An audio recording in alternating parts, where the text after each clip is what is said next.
Hey everybody, it's Brian. Today I wanted to show you how the wrapped Musa Basjoo bananas are doing compared to the ones I didn't wrap. When I winterized these plants, I intentionally left some of these unwrapped just as a bit of an experiment. You can really see the difference at this point between what got wrapped and what was left unwrapped.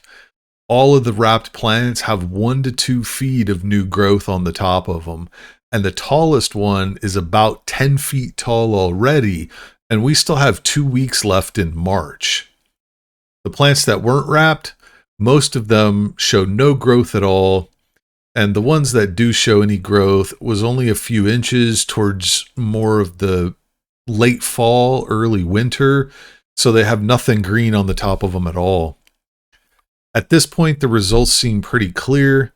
While you don't have to wrap these to keep them alive summer to summer, if you want them to get really big, wrapping them through the winter gives you a significant advantage. Like and follow for more tips on how you can grow tropical and subtropical plants in your cold weather environments.